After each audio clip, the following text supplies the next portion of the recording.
그런 인도하시는 그 여정 속에, 의를 향하는 여정 속에 있기 때문에 그에게 나타나는 어떤 것까지도, 심지어는 죄까지도 그것이 합력해서 선을 이루는데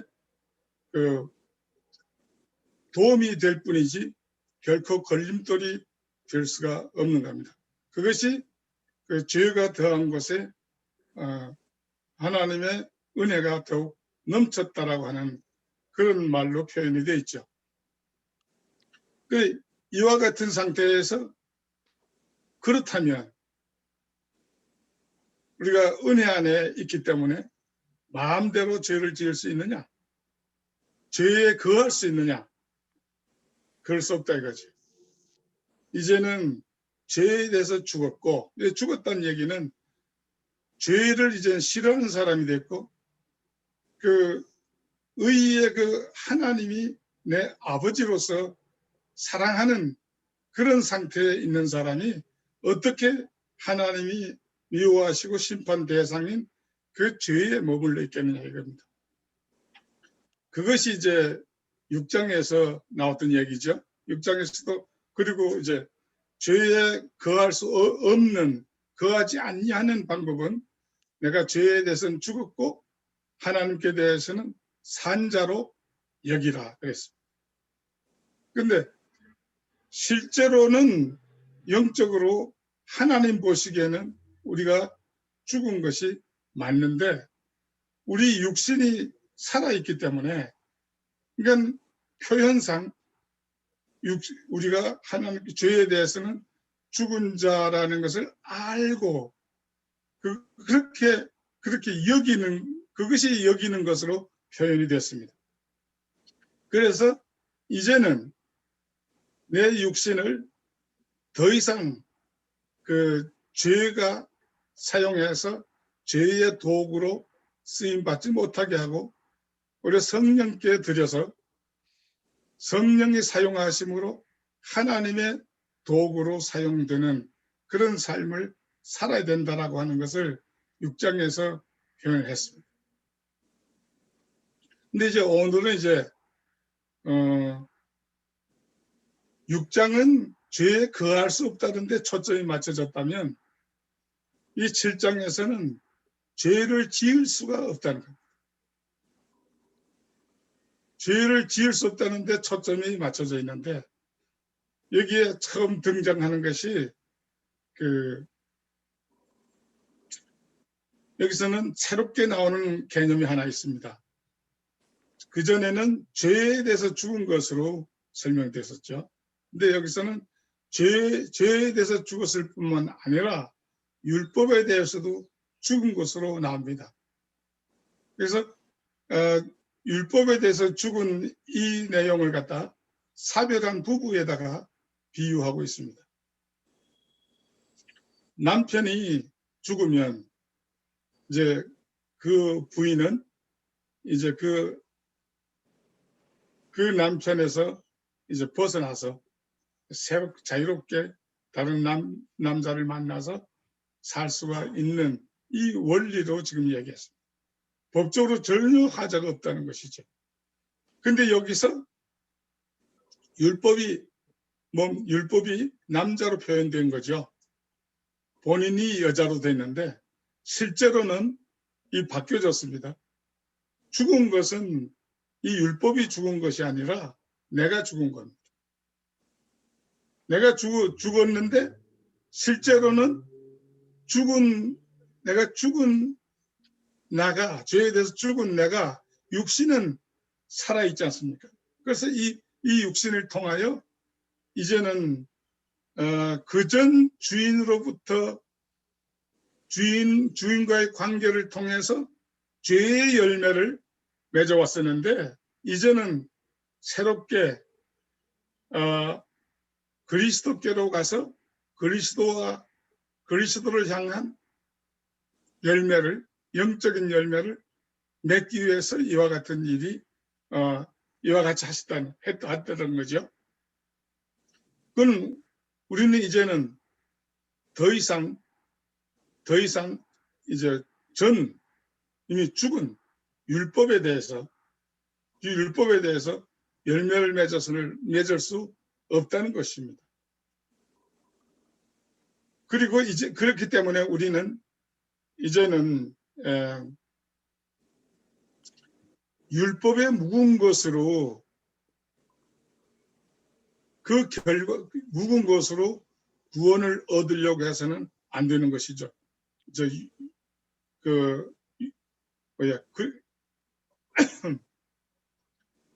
유대인처럼. 그럼 유대인들이 왜 율법을 통해서 구원을 얻지 못했습니까? 구원을 얻지 못한 것은 중요한 이유가 하나 있습니다. 율법으로는 아무리 100% 행한다 하더라도 그 100%는 물론 행위로는 안 되죠. 그 행위로 안 되는 그 부분을 커버하기 위해서 그 대속 제물을 드렸지 않습니까? 그 대속 제물을 드림으로 해서 어떻게 보면 율법을 이루었다 이렇게 볼 수가 있는데, 그렇다 할지라도 그것 갖고서는 구원을 받지 못했습니다. 왜 구원받지 못했습니까? 거기에 가장 큰 이유는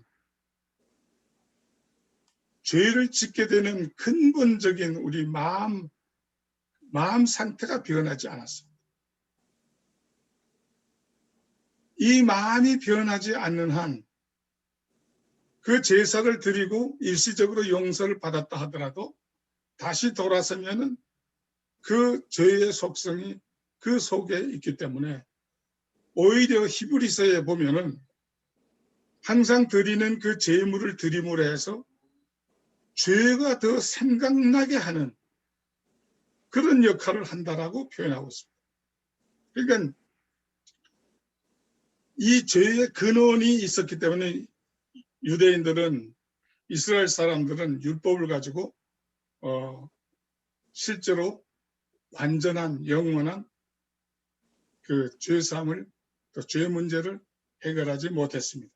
거기에 비해서 우리가 마음의 할례를 받아서 믿음으로 칭의를 받은 사람들은 하나님이 우리 마음을 근본적으로 죄 지을 수 없는 그런 사람으로 만들어 놓으셨기 때문에, 그래서 더 이상 제물이 필요 없고 더 이상 죄에 대해서 물으실 필요가 없는 그런 상태에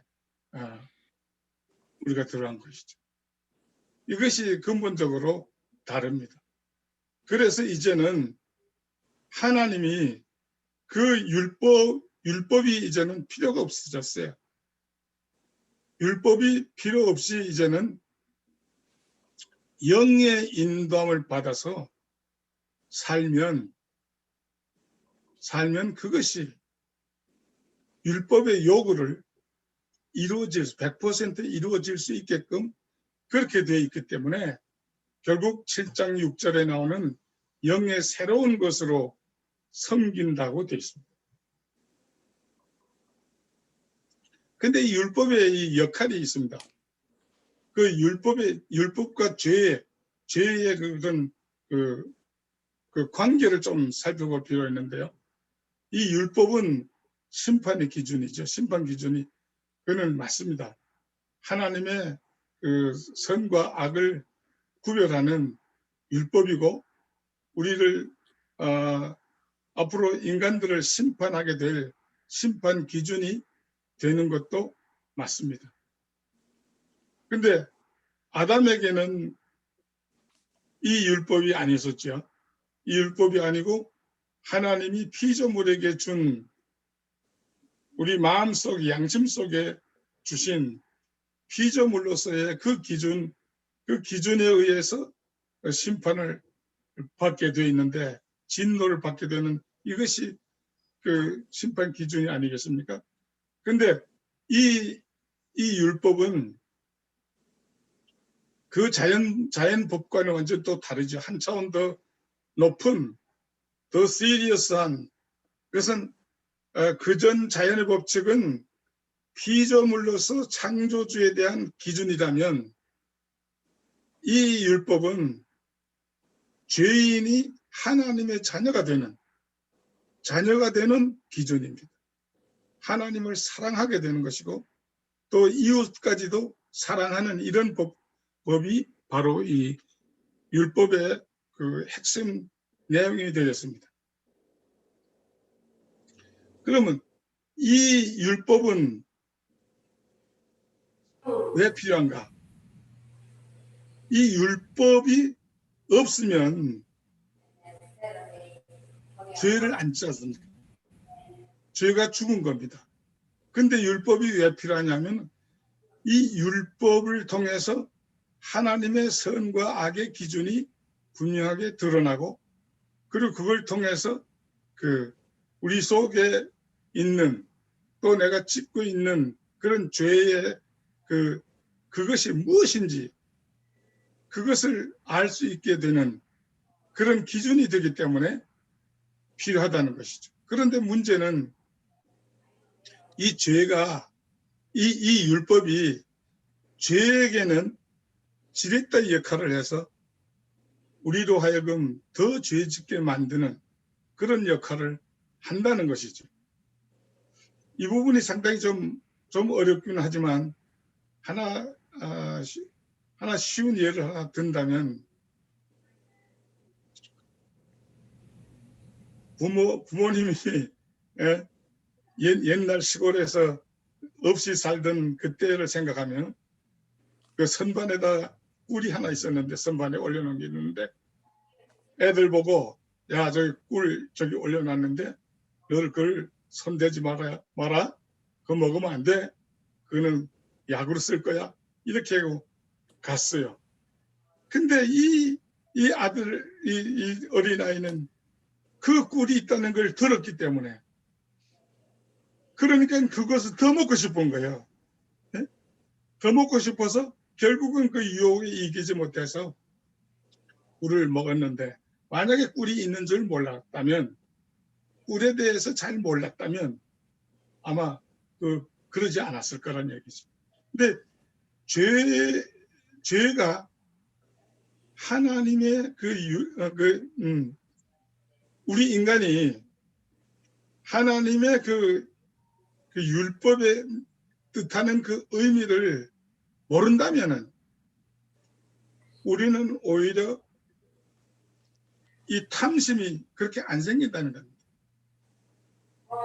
그걸 갖다 이노센트 상태로 얘기하지 않습니까?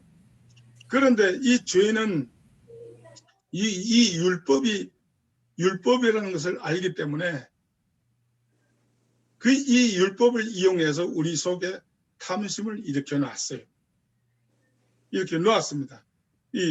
그런데 내가 어렸을 때는 이걸 잘 몰랐어요.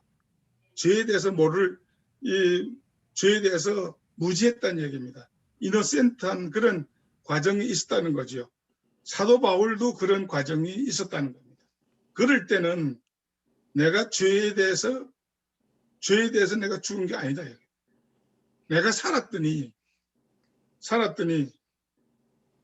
율법을 알고 나니까 오히려 내 속에 죄가 더 탐심이 더 기승을 부려서 나로 하여금 더 죄짓게 하고 결국 그 율법의 그 기준을 아니까 내가 그 율법을 보니까 내가 죽었더라 이거지. 그러니까 나를 구원해야 할 그 율법이 오히려 나를 죽이는 역할을 했다는 거예요. 그것은 내가 아직 율법에 대해서 잘 모르고 한 그런 어린 시절, 그런 이노센트한 시절에는 그랬었는데 그것을 알고 보니까 내 속에 있는 죄란 놈이 이 율법을 이용해서 내 속에 더 큰 탐심을 이뤄놓고 나라면 더 죄짓게 하고 이런 상태에 놓이게 됐다는 거예요. 그러니까 이 상태는 이걸 갖다 뭘 말하냐면 그 죄가 더욱 죄되게 하는 그런 역할을 하는 것이 또한 율법이 하는 일이라는 거죠. 율법이 죄라는 것을 알게 한다고 그랬잖아요. 또 아는 것 외에 죄가 더 죄되게 만드는 것이 이 율법의 역할이라는 겁니다. 그런데 자기 자신을 살펴보니까 사도 바울의 조금 전에 이거는 장로님이 말씀하신 여기가 연관이 되어 있는 부분인데요. 저는 이렇게 생각합니다. 이 경험은 사도 바울 자신의 경험인데 과거의 경험이라고 생각이 됩니다. 즉 사도 바울도 어린아이 시절이 있었고 어린아이 유년기를 지난 다음에 그 다음에 장성해서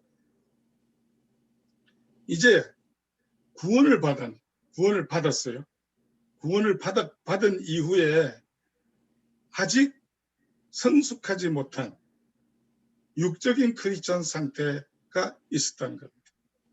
지금 말씀드리는 이 부분은 바로 그런 상태에서 그 영적인 내용을 설명하고 있는 겁니다. 그래서 자기가 하는 것을 이렇게 관찰해 보니 내가 행하는 것은 실제 내 육신이 하는 것은 이 도무지 내가 컨트롤을 못하고 거기 따라서 그냥 살 수밖에 없는 그런 형편에 있더라. 이걸 갖다가 죄에 팔렸다 이렇게 표현을 하고 있습니다. 근데 그 다음 단계에 가서는 근데 내 속사람은 내 속사람은 하나님의 법을 좋아하고 이 죄를 짓고 싶지 않은데 근데 자꾸 죄를 짓게 된다 이겁니다. 이것은 어쩌면 성숙하지 못한 아니 대부분의 그 크리스찬의 영적인 상태일 수 있다고 생각합니다.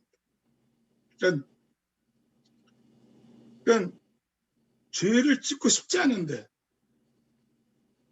그게 내 속마음인데 근데 실제로 내가 한 거 보면은 죄를 짓는다.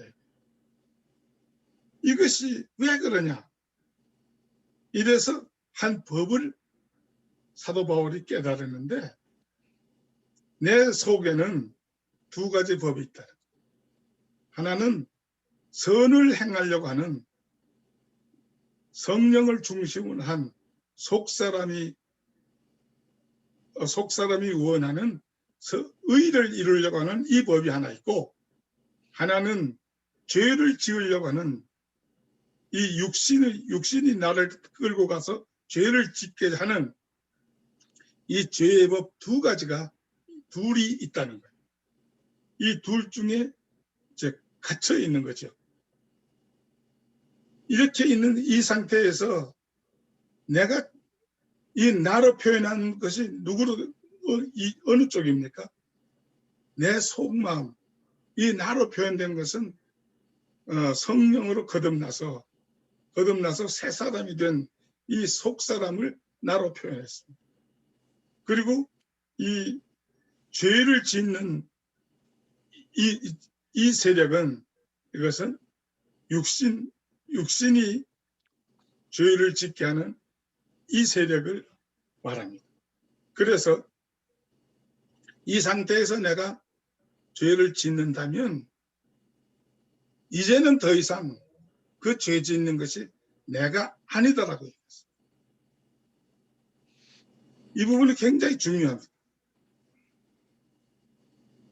이 육신 가운데 있는 이 죄가 끌고 가서 나로 하여금 죄를 짓는 이 경우에는 이것은 내 책임이 아니라는 거예요.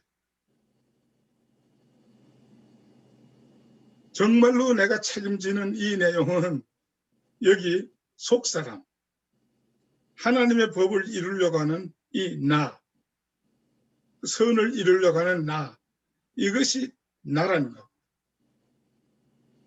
그러면 여기서 우리는 그러면 죄를 지었을 때 어떻게 생각해야 되느냐? 볼 것도 없이 내가 죄를 지었습니까? 그러면 이건 내가 짓는 것이 아니다. 이건 내 속에 있는 죄가 나를 꼬드겨서 죄를 짓게 한 것이다. 라는 것을 확신할 수 있어야 된다. 자, 이것이 굉장히 어렵고 중요한 포인트인데요. 그렇게 되려고 하면 중요한 내용이 하나 있습니다. 내가 하나님의 자녀로 거듭나서 이미 죄로부터 자유한, 죄에 대해서 죽고 율법에 대해서도 죽은 나라는 신분이라는 것을 확실히 알아야 되는 거죠. 하나님은 절대로 나에 대한 그 죄 문제는 절대로 거론하실 수 없는 그런 상태에 있다는 것을 확신해야, 즉 구원의 확신이 있어야만, 그래, 나는 내가 지금 죄를 지었다 그래. 지었는데 근데 이것은 내가 아니야.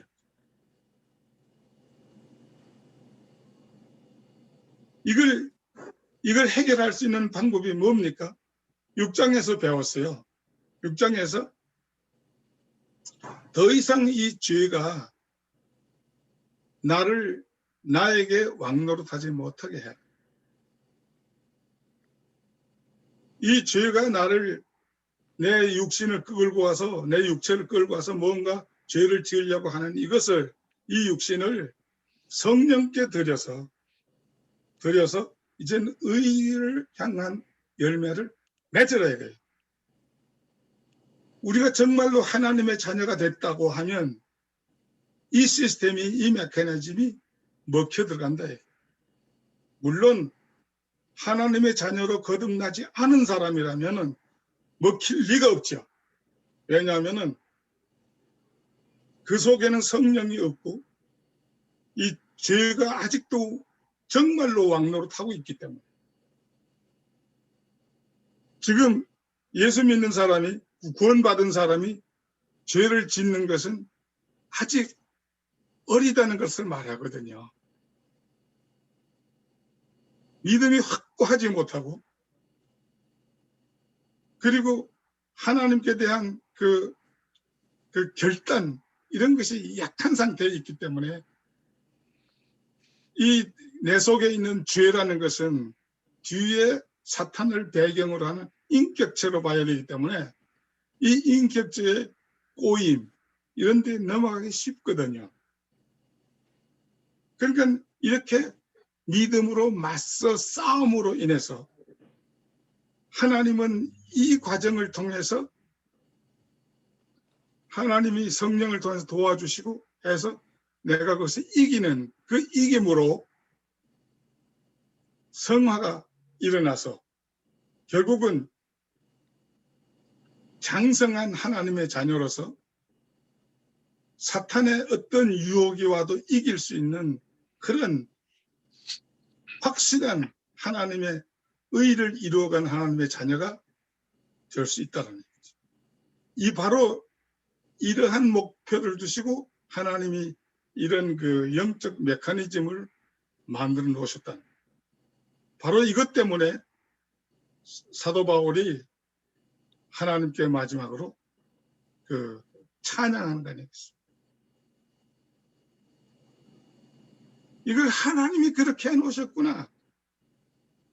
내가 그전에는 이걸 참, 이 양쪽, 여기서 참 고통스러웠는데, 이걸 사도 바울은 끝내 가서는 이걸 이긴 거죠. 이걸 이긴 거예요. 이 죄를 완전히 누르고 속사람이 승리하는, 성령이 나를 지배해서 성화를 이루어가도록 하는 그런 상태가 되는 것을 체험하고 그걸 갖다가 알았기 때문에, 이야, 하나님이 이렇게 나를 구원하셨고, 이것이 하나님의 구원 방법이구나 하는 것을 하나님께 대해서 찬양한 것이 마지막 절이라고 생각합니다. 제가 설명을 제대로 드렸는지 모르겠는데 오늘 여기까지.